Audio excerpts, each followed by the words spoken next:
Hello, my name is Luke Gribbin. I'm a Year 12 student currently studying AS Media, and this is my evaluation for my media coursework.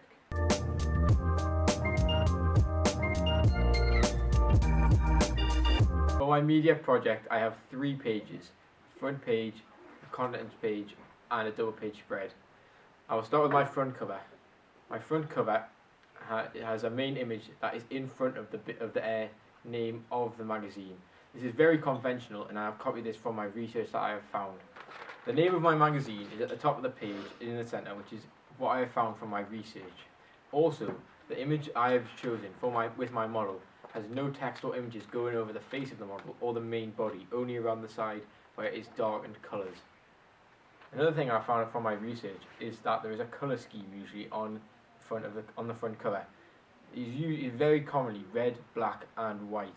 But for mine, I have chosen black, white and orange, which just does challenge the conventions, because I found this complements my colours a lot better than the red would. I have developed the use of my barcode, because usually you would find it in the bottom left hand corner, but mine is in the middle left. And this is because there is dark colours down in the bottom left hand corner, so you would not be able to see it very clearly. I've developed this by moving it to the middle left, where it's a brighter background, so it is more clear and it can be observed better. On my contents page, I have also used, developed and challenged the codes and conventions for this page. My layout for my contents page is an image-dominated contents page. This is one of 2 popular choices, the other one being the blocky look. I attempted the blocky look for my rough cut and did not like how it turned out. This meant I would have to retake my photos and do it again. I then realised I had to take a quality photo if I was going for an image-dominated, and this is what I had to do. Again, I kept the similar colour scheme, only having red and white on this page, which is very important to keep it throughout, as I found in my magazine research that the colour scheme throughout the magazine will stay relatively similar. So there's also links to my double page spread as well, so all of the colours have linked throughout. Finally, my last page is my double page spread. For the layout of this, I also went for an image dominated look, which is again not what I intentionally meant to do, but the image I took was quality and it could fill the entire page, so I decided to put the text on top of this instead of splitting the page up into little sections. Like the rest of my magazine, I based this off Mojo magazine. This was one by David Bowie, where it was split into sections, and I emulate the pose that he did with my model. So I met my model previously to discuss how we would do this. The article itself is a questions and answers, which I found from my market research is what my audience would most like to see. The image itself is monochrome, so it is only black and white on the entire of this page. I decided this would be good, as I did try to emulate the David Bowie, and this is what it also looked like. This also relatively sticks in with the colour scheme of only having the orange, black and white throughout the 3 pages of these magazines so far. I challenged the conventions when I did not include a drop capital in my article. I did this because I did not see the appeal, and I did find it often in my research, but I didn't think it would work well for my article. I have developed on this page by having a signature from my artist itself at the bottom hand corner, and also having a quotation in the middle of the article which is actually from the artist himself within the article. Since I have based my magazine around Mojo, I feel it fits in with the same sorts of social groupings as Mojo magazine does, i.e. with the indie rock type of genre. The clothes that my first model was wearing was quite casual really. He was wearing black jeans, a white t-shirt and then a big black coat, which is what I asked him to wear before we took the photos, just because it's quite a casual look. My other model is wearing classic Reebok jumper and classic Reebok shoes, which is something else we discussed prior to this, because it fits in with the sort of indie vibe that I was trying to go with. The age range for my magazine will be from 16 to 25 years of age for those who do enjoy indie music.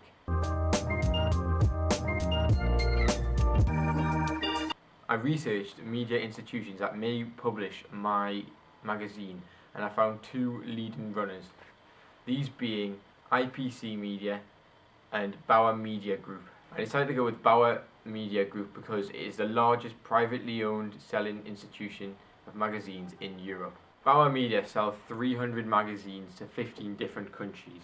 But this is not the main reason I decided to choose this group. It's because they actually make Mojo magazine, which is, as you can tell from previously, they make my magazine itself. So that is why I would choose this, because the magazine are based upon Bauer Media Make themselves.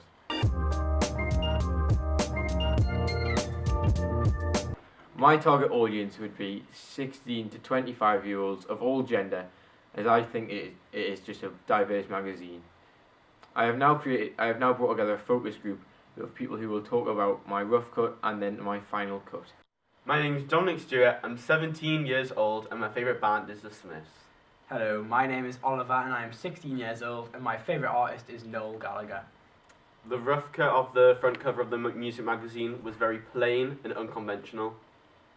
However, we did like the layout of it, and overall the layout was very conventional. The heading on the rough cut contents page was not the best, and it appeared that there was floating heads on the magazine. However, the structure and design was very good. On the rough cut of the double page spread, the model on the left hand side of the page appeared to have the green screen background all over his side of his face and didn't look very appealing.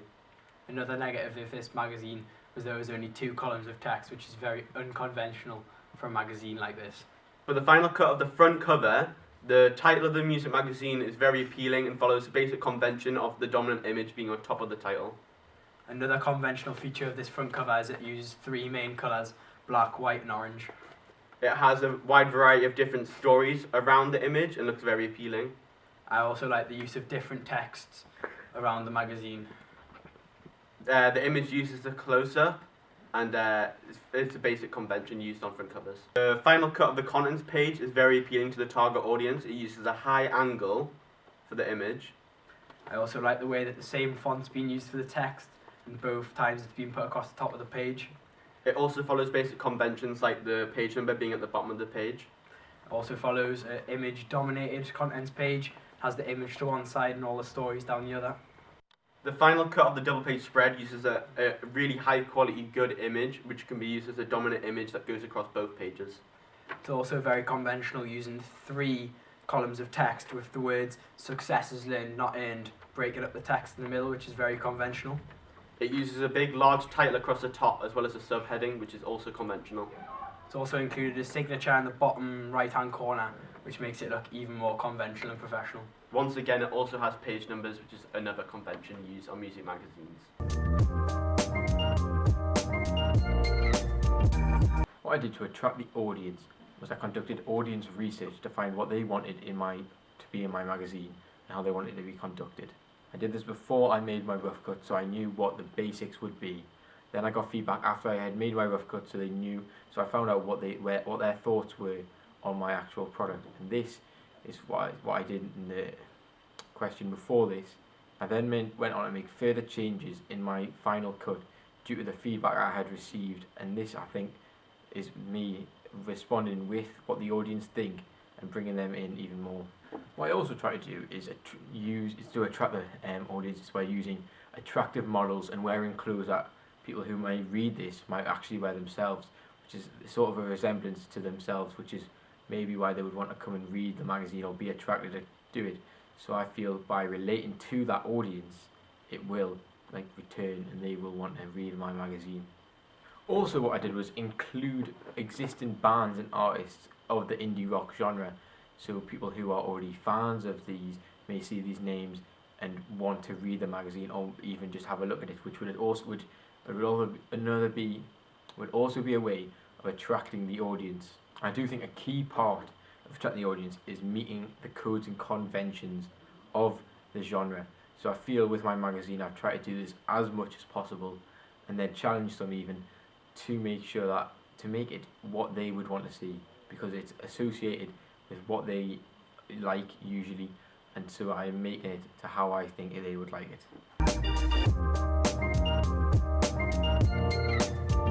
Throughout this project, I have been introduced and used a lot of different technologies that I may not have used otherwise. And these technologies I have now become accustomed to, and they have been very valuable in the making of this project.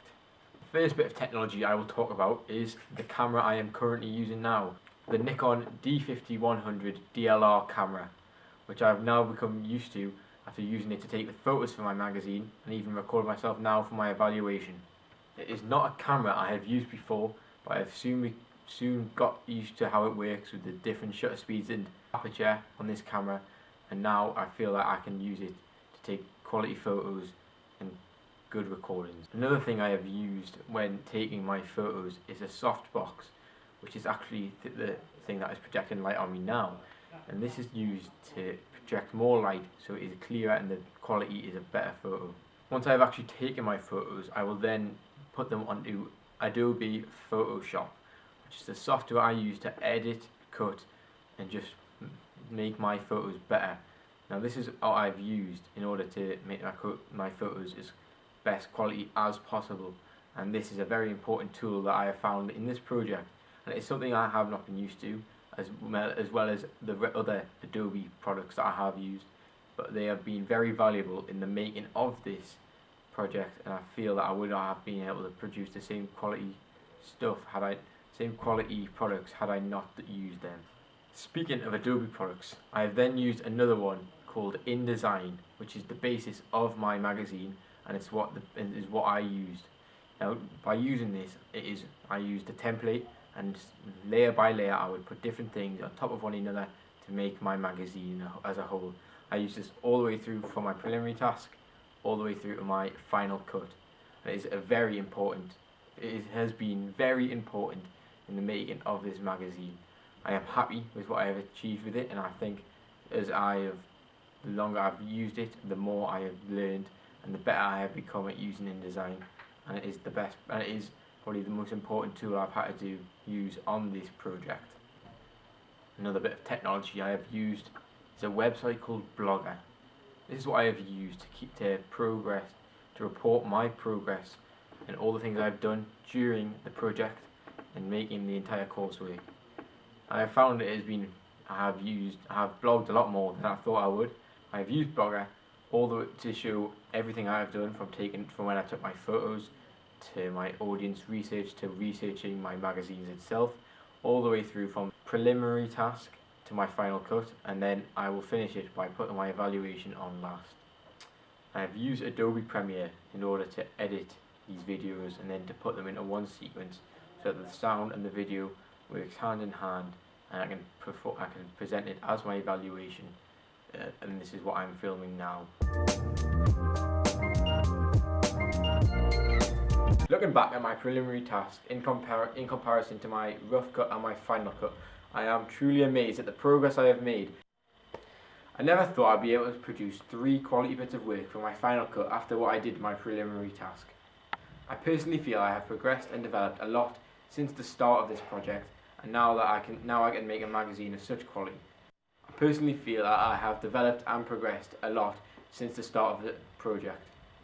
I have not only progressed from my preliminary task, but from my rough cut as well, as I was not very happy with how it came out. I was very disappointed with my rough cut, and this led me to starting again. I'm now very happy with my final cut after the rough cut, after I changed a lot of things, but I have learned throughout this progress that I have developed a lot, and now I am very happy with how everything's turned out in the end.